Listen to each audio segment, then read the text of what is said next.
Assalamualaikum warahmatullahi wabarakatuh. Saya Arin Kristianti, CGP Angkatan Pertama dari SMP Negeri 2 Ciomas, Kabupaten Bogor. Dalam video kali ini saya akan memaparkan tugas modul 3.1.A7 demonstrasi kontekstual dalam bentuk jurnal monolog tentang pengambilan keputusan sebagai pemimpin pembelajaran. Program Guru Penggerak Angkatan Pertama sudah berjalan 6 bulan dan saat ini sudah memasuki modul 3.1. Dalam modul ini saya belajar tentang bagaimana seorang pemimpin pembelajaran dalam mengemban salah satu tugas tersulitnya, yaitu mengambil suatu keputusan.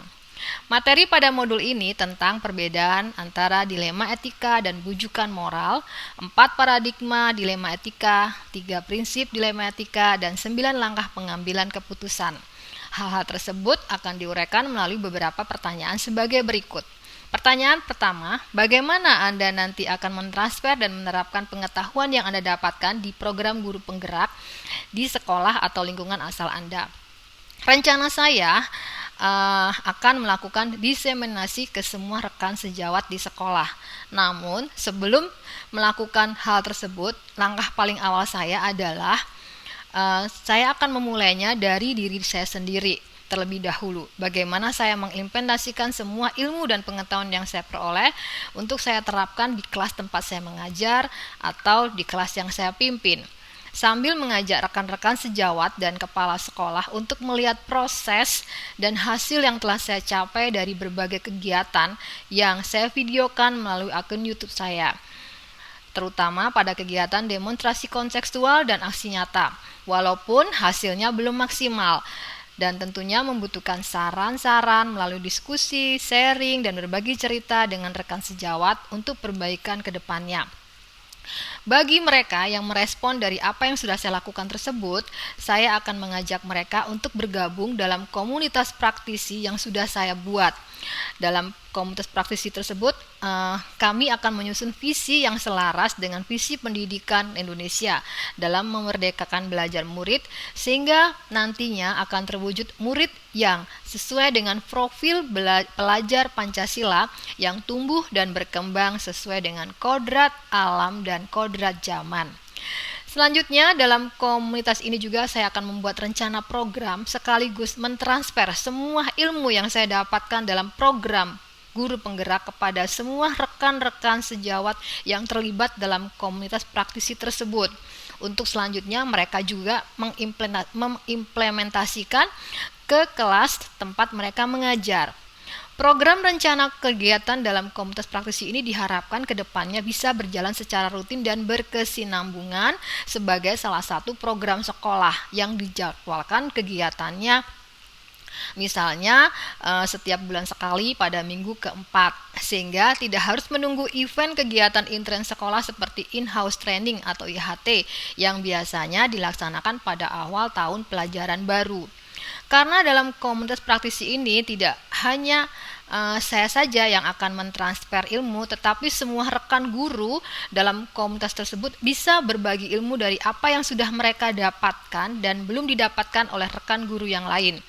Harapan saya semoga apa yang sudah kami lakukan tersebut nantinya akan membawa perubahan positif di sekolah kami.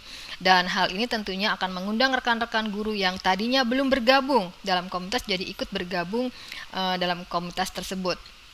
Pertanyaan kedua, apa langkah-langkah awal yang akan Anda lakukan untuk memulai mengambil keputusan berdasarkan pemimpin pembelajaran? Langkah awal yang saya ambil jika suatu saat nanti saya dihadapkan suatu situasi kasus di mana memang saya harus mengambil sebuah keputusan, terlebih dahulu saya harus mengenal dan memahami situasi masalah yang saya hadapi, apakah itu termasuk bujukan moral atau termasuk dilema etika. Jika masalah tersebut termasuk dilematika, maka keputusan yang saya ambil harus melalui tes pengujian keputusan terlebih dahulu, agar keputusan yang saya ambil nantinya tidak merugikan saya ataupun orang lain. Tetapi jika kasus yang saya hadapi adalah bujukan moral, maka saya tidak lagi perlu melakukan tes pengujian keputusan, karena sudah jelas saya harus memilih pilihan yang benar, bukan pilihan yang salah. Dilema etika merupakan hal yang paling sering dialami oleh guru, yang berkaitan guru dengan murid, guru dengan sesama rekan guru, maupun guru dengan pemimpin lembaga pendidikan. Jika saya sudah mengenal dan memahami bahwa kasus yang saya hadapi adalah dilema etika, maka selanjutnya saya akan menerapkan atau menentukan paradigma yang sesuai dengan kasus tersebut. Ada 4 paradigma yang dikenal, yaitu individu lawan masyarakat, rasa keadilan lawan kasihan, kebenaran lawan kesetiaan, jangka pendek lawan jangka panjang.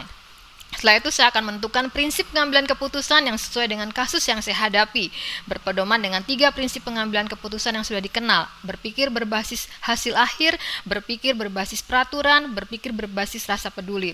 Langkah selanjutnya saya akan menempuh dan melakukan pengujian keputusan melalui 9 langkah, yaitu 1.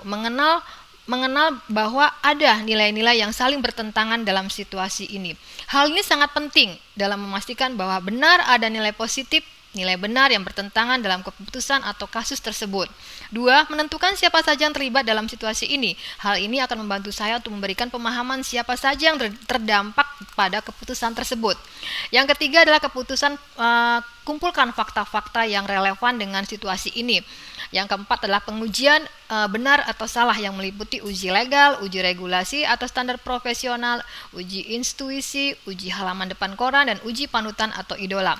Yang kelima, pengujian paradigma benar lawan benar. Yang keenam, melakukan prinsip resolusi. Yang ketujuh, investigasi opsi trilema, di mana terkadang akan muncul sebuah penyelesaian yang kreatif dan tidak terpikir sebelumnya yang bisa muncul di tengah-tengah kebingungan menyelesaikan masalah. Yang kedelapan, membuat suatu keputusan. Dan yang terakhir adalah 9, refleksikan apakah keputusan yang sudah saya ambil tersebut benar, tepat, dan memberikan dampak positif. Nah, dari refleksi ini saya dapat belajar tentang keberhasilan atau kegagalan dalam mengambil keputusan untuk pembelajaran di masa datang agar bisa mengambil keputusan secara tepat dan efektif. Pertanyaan ketiga, mulai kapan Anda akan menerapkan langkah-langkah tersebut? Hari ini, besok, minggu depan, hari apa? Catat rencana Anda sehingga Anda tidak lupa. Saya akan menerapkan langkah-langkah tersebut dimulai dari sekarang, setelah saya membuat jurnal monolog ini. Karena saya memang harus melakukan perubahan menjadi lebih baik pada diri saya dan orang lain.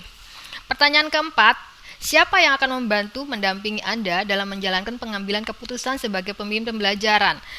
Yang akan mendampingi saya dalam menjalankan pengambilan keputusan sebagai pemimpin pembelajaran adalah rekan kerja terdekat yang saya percaya, yang bisa memberikan relevan dengan profesi saya, atau bisa juga dengan kepala sekolah, untuk mendampingi, mengingatkan, dan menilai apakah keputusan yang saya buat sudah tepat dan efektif, dan bagaimana dampak keputusan tersebut.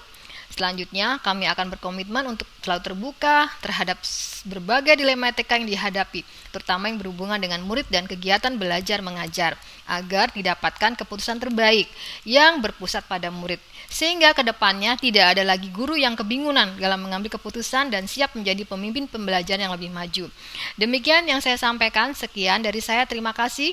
Salam guru penggerak, guru merdeka Indonesia maju. Assalamualaikum warahmatullahi wabarakatuh.